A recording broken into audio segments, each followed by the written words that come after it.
Ya, halo guys. Jadi sekarang kita bakal masuk ke modul 2 yaitu nonlinear equation.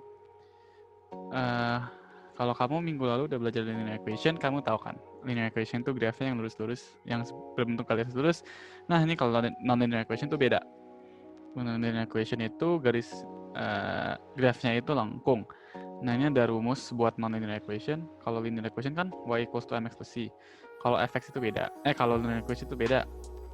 Non-linear equation itu y atau fx sama aja, sama dengan ax square plus bx plus c. Nah, ini ada rumus diskriminan. Diskriminan itu gunanya buat apa? Nah, diskriminan itu gunanya buat cari tahu x value itu kalau y sama dengan 0 dapat berapa. Uh, kalau kamu tahu d itu determinan lebih dari 0, itu udah pasti x ada dua nilai. Kalau sama dengan 0, x itu satu nilai, dan kalau kurang dari 0 nggak ada nilainya. Berarti there's no value of x sama sekali. Oke, habis itu ini ada suatu rumus yang kamu perlu tahu banget, yaitu yaitu min b plus minus akar b square minus 4ac per 2a. Ini tuh perlu tahu banget dan bakal kepake banget. Oke, next. Ini cara gambar grafik ya.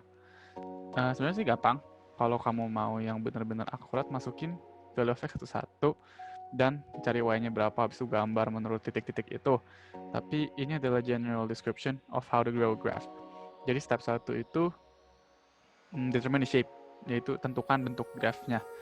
Kalau A yaitu angka di depan x square, kalau di kasus ini 1 ya. Kalau A itu lebih dari 0, berarti positif kan, karena dia positif grafnya senyum. Jadi bentuknya U. Nah, kalau E-nya itu less than 0, dia negatif, karena grafnya negatif dia cembetut, berarti dia bentuknya kebaliknya U. Oke, kalau di kasus ini kan 1 kan, di depan x square itu 1, berarti grafnya senyum, U-shape. Oke, step 2 itu cari the y-intercept, itu gampang, masukin x itu 0, dapat deh C-nya. Oke. Nah, next, determine the x-intercept. Ini kalau ada, kamu cari dengan quadratic equation yang tadi itu, min b plus minus akar b square minus 4ac dibagi 2a. Itu masukin rumus ini ke situ, masukin aja angka-angkanya. Habis itu, kalau mau cari maximum point, yaitu titik ini, titik di mana grafik itu berubah arah atau berubah arah. Kamu cari tahu x maximum dengan rumus ini. X max equals to min b per 2a, dan cari tahu y max itu dengan y max equals min determinan per 4a. Ini absolute, jadi tinggal dihafal aja. Oke, next ada beberapa rumus yang perlu kamu hafalin. 1-3 aku rasa nggak usah diajarin lagi karena minggu lalu udah ya. Habis itu 4 sama 5 itu basically cuman total revenue atau total cost dibagi quantity aja. Ini itu average, ini average cost dan average revenue. Nah, ini 6 nih, ini perlu kamu hafal. Qmax atau quantity max sama dengan min B per 2A, ini hafal. Qmax itu sama dengan Xmax ya, sama aja. Nah, ini pi sama dengan TR minus TC, seperti minggu lalu. Pi itu profit, break even point itu kalau profitnya 0, berarti TR sama dengan TC. Habis itu 9 ada price max atau Pmax, itu min D atau determinan dibagi 4A. Oke, ini next ada beberapa rumus mengenai indices dan logarithm. Indices itu pangkat-pangkatan di bagian kiri, dan logarithm itu log-logan di bagian kanan. Ini dihafal aja, karena begitu banyak aku rasa, dan bisa pakai logic sih ini. Enggak ya? Iya, dihafal deh. Hafal aja. Nah, ini log nih, ini bisa pakai logic, tapi logicnya susah, jadi hafal aja. Ini beberapa contoh. Contoh pertama nih, 25 pangkat min 3 per 2. Kalau pangkatnya itu 3 per 2, berarti dia 25 pangkat 3 di akar 2 gitu loh. Seperti rumus yang ini nih. Ini kalau ada pangkat 1 per, ini kan jadi akarnya kan. Ini kalau B pangkat M per N, jadi ini, kayak gini. Ini sama sifatnya dengan yang ini. Tinggal diselesaikan saja deh. Jadi ini kamu nanti bisa baca sendiri aja. Aku rasa nggak terlalu bingung. Ini kalau log agak bingung, aku jelasin deh. 2 log 8. Suruh simplify deh ini ya. Kamu tahu 8 itu 2 pangkat 3 kan? Nah, ini kalau value di sini dan di sini sama, itu lognya berarti 1. Tapi sebelum itu, kamu turunin dulu pangkatnya. Kalau di dalam log itu ada pangkatnya bisa langsung keluar ke kiri. Dan jadi 3 kali 2 log 2. Nah, 2 log 2 ini seperti yang aku bilang sebelumnya itu jadi 1, jadi 3 deh hasilnya. Oke, dan next kamu bisa baca-baca sendiri. Kalau nggak ngerti, tolong tanya di line aja. PC juga nggak apa-apa. Ini ada natural logarithm atau bahasa simpelnya len. Len itu properti sama kayak log, cuman kalau len pangkat x itu jadi x. Kenapa? Karena kalau m sama dengan ix, x sama dengan len m, jadi x sama dengan len m maksudnya. Nah, kenapa? Soalnya len e itu 1 ya, dihafalkan bahwa len e itu 1 dan jadi pangkatnya turun kalau e-nya itu berpangkat. Oke, contoh.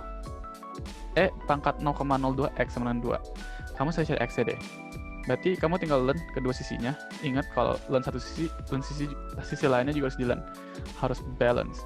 Nah, kamu len dua-duanya, jadi 0,2 x sama dengan len 2. Dapat deh x-nya, nggak masukin kalkulator. Ini sama kayak yang ini. Oke, problem 2.1. One solution to the quadratic equation ini itu diketahui x sama dengan 2. Berarti disuruh cari second solution-nya. Nah, untuk cari c-nya gampang, kamu tinggal masukin x sama dengan 2 ke x yang di sini. Dapat c-nya. C-nya itu min 12. Habis itu dapat deh rumus ini kan. Dapat rumus ini gampang, kamu tinggal masukin ke quadratic equation yang min b plus minus akar b square minus 4ac ini per 2a. Dapat deh x-nya 6 dan 2. Oke. Ini problem 2.2. Dikasih supply function dan demand function. Disuruh cari equilibrium price dan quantity. Nah, ini gimana? Nah, equilibrium price itu dimana sama aja. Equilibrium itu kan disama denganin kan. Ini kan P-nya udah sama, tinggal sama denganin aja. Berarti Q square plus 4QS plus 3 sama dengan min Q square D plus 3QD plus 6. Ini Q aja sih, sama sih. Cuma yang satunya supply, satunya demand ya.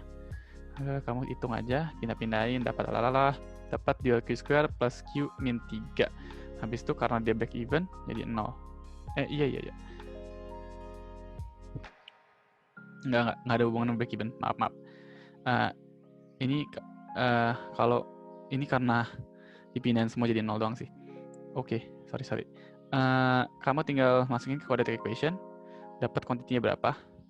Ini, jadi min 3 per 2 dan 1. Dan ini kamu masukin ke sini. Karena quantity itu nggak bisa negatif, kamu ambil yang 1. Cari di sini. Dapat deh ya. P-nya tuh 8. Kamu mau pakai rumus yang mana aja boleh. Masukin Q-nya. Oke, problem 2.3. Dikasih tahu bahwa demand function of a firm's product itu P sama dengan 12 min Q. Fixed cost itu 6, variable cost Q plus 1. Tulis expression for total revenue dan sketch graph of total revenue against Q. Oke. Ini kan kamu udah tahu rumusnya TR itu P kali Q. Dikasih tahu rumus P itu 12 min Q. Nah, kalian aja dapat 12Q min Q square atau min Q square plus 12Q sama aja. Tinggal masukin ke quadratic equation, dapat Q-nya. Nah, ini Q-nya buat apa? Kamu pakai ntar. Buat gambar graph-nya. Oke. Ini kan kamu tahu E-nya itu min 1. Di depan min Q. Di depan Q square ini min 1 kan. Jadi kamu tahu karena dia negatif, dia cembetut, jadi graph-nya itu reverse U.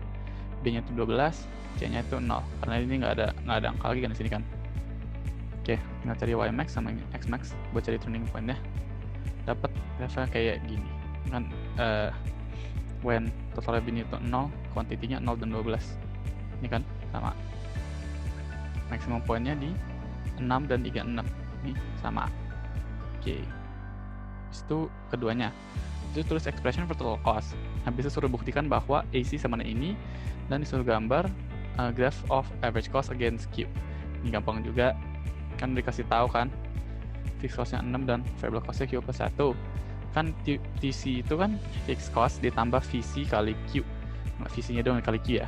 Habis itu tinggal masukin 6 tambah kurang 3 Q plus 1 kali Q sama dengan ini. Habis itu AC-nya sama dengan Q plus 1 plus 6 per Q. Ini tinggal bagi Q ya. Dapat terbukti bahwa isinya ini. Nah, disuruh gambar graph ya. Wah, gimana ini? Nah, itu gampang.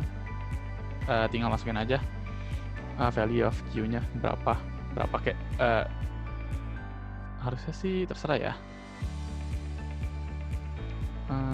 Buat dapat ini aja sih, an estimate shape of the graph doang. Oke. Buat 2.4, 2.5, 2.6, dan 2.7 itu aku kasih sebagai PR. Karena aku pikir udah yang ini cara kerjanya itu mirip-mirip sama yang sebelumnya, dan yang 3 terakhir ini gampang sekali, tinggal pakai kalkulator.